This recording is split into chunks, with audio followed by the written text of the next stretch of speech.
Good morning from Costa Rica. I'm staying at La Dolce Vita in Samara, and I'm sitting on a swing and looking at the ocean. So it's very great. It's a great day. Just living in my bikini all day. Who needs shirts anymore? Not me. So it's 2021, and I've been really just thinking about what do I want this year to look like? You know, my 2020 wasn't bad. And it's mostly because I'm choosing not to believe that it was bad. Because I know that I had control over how I experience life and see it. So, I've been doing a ton of stuff. I've literally crossed the country. I've been in the car for 12 hours in one day. I've gone everywhere. I've forded rivers in my little SUV.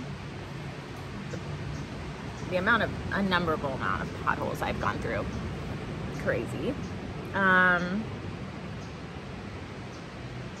Just insane.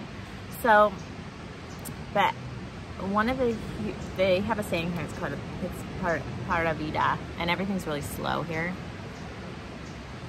Which when you first get here as a Californian, you want to rip your face off because you're like, why isn't everything moving? And that's kind of like where I think we get it wrong. We're never present for the moment, you know? And that's like, that's a huge goal that I have for 2021 for myself. I started in 2020. It was to really be mindful and present, so less on my phone.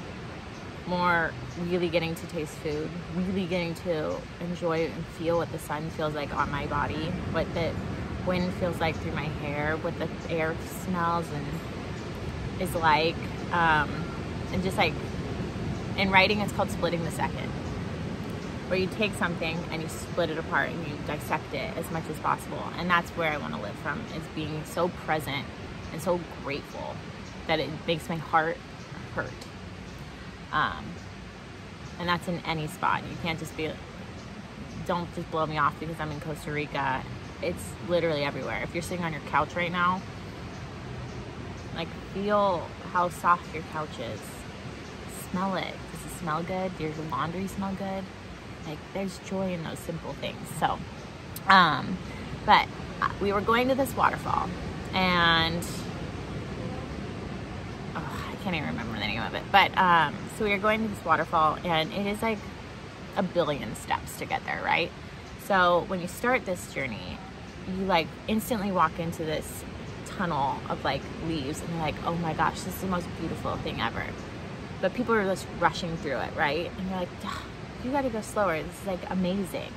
And so we're going and going, and we're walking down all these stairs, and we're passing all these people, and they're super tired because we're walking down to the waterfall. And as we're walking down, I just keep stopping. I'm like, I want to enjoy this moment. Like, I want to take everything of this in, right? Every second. I want every smell, every plant. And then we reach the waterfall at the bottom, and it's amazing. You can find pictures of it on my Instagram, but it is so beautiful. But I just wanted to really just enjoy that moment of time, of just the journey getting there. And then going up the stairs sucked, right? It's like your butt is on fire. But even in that, it's like, that was a powerful moment, because if you think about it, that's life. Like, we rush to get to this, like, from point A to point B, but there's all this stuff in between point A and point B, and we don't even acknowledge it or be grateful for it or even look at it or see it. And then we just want to see the pretty thing, right? And then we just want to go from that pretty thing to something that has no struggle. And that's not how life is. Like, life is this journey, and we go and we get to enjoy every step of the journey, get to see the beautiful thing, and then then sometimes there's a struggle afterwards, but we know that we'll get through that struggle. Like, going up those stairs, that sucked. There was like 600 of them, and they're all, stairs uphill, so it's super steep. But even at the end of that journey, there's something beautiful, and there's something more powerful because you feel stronger, because you've overcome it. Like, that's huge. So even in wherever you're at, because obviously my podcast is about grieving. We're all grieving something. We've all lost something. And the more we loved it, the more it hurts to lose it. And it's the only way that we can heal is to not numb ourselves. If you numb yourself, you'll never heal. So you have to feel the struggle. But I promise that the struggle, I know it hurts and it's so hard, but I promise that the struggle is worth it in the long run, because you will grow so much. And don't numb yourself through it. Feel it to its entirety. See it. Be kind to yourself. Be kind to others. And especially during this moment, be kind to others, because you don't know what they're grieving either. But there is beauty in the struggle. I mean, they always say it, but there's something beautiful that'll happen at the end, I promise.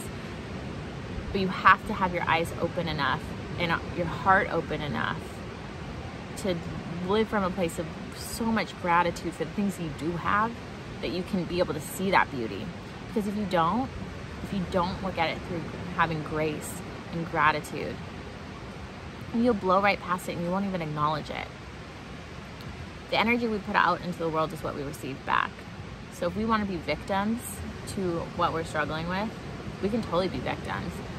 But it's disempowering. You're just giving your power away to something that's inanimate, which is crazy. And there's just so much grace.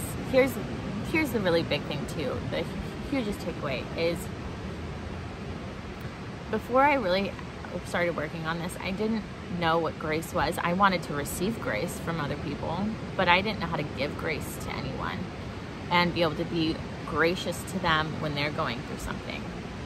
So by being able to slow down and appreciate the journey and appreciate the struggle, you're able to and give yourself grace, and you can give others grace, and not take things so personal too. That's another huge one. Just because the struggle is giving you grace. If you never struggled, you'd never see anything beautiful in your life, because you never have to work for it. Everything would be beautiful, and you'd be bored. So that was one thing that I definitely learned while I was on this waterfall excursion, is that I want to enjoy the struggle. I don't have to like it, but I also don't have to hate it so much that I just sit and wallow in it and torture myself and be a victim. It's okay, you can struggle. Because we struggle knowing that there's something beautiful at the end of it, and we'll become stronger. Like, my butt's tighter from all the stairs. Just kidding. It already was. And then here's another one. Okay, so how they drive, this is the driving metaphor. How they drive is crazy here. The roads are crazy. I forded rivers. The freeways are 2 lanes, one going left, like 2 lanes, So when there's a slow car, you go around, you turn your turn indicator, you go around it, but you got to make sure the other side is clear. What I've learned, I was riding with someone and it was totally clear to go. I was halfway and they go, stop. I stopped. I went back behind the really slow car, even though it was clear for me to go ahead. And in that moment, I was definitely like, okay, this is a learning moment. You know what I learned?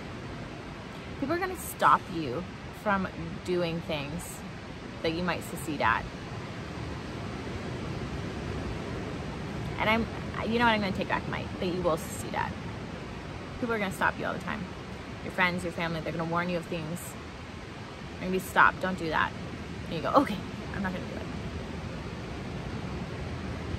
But then you take away the opportunity that you could ever succeed at it. And I think there's a lot of times that people go, oh, I can't do that because it's blah, blah, blah. And we always come up with these excuses, and we listen to other people that say, stop, you can't do that. That doesn't serve me. That doesn't serve you. Because then they stole your opportunity.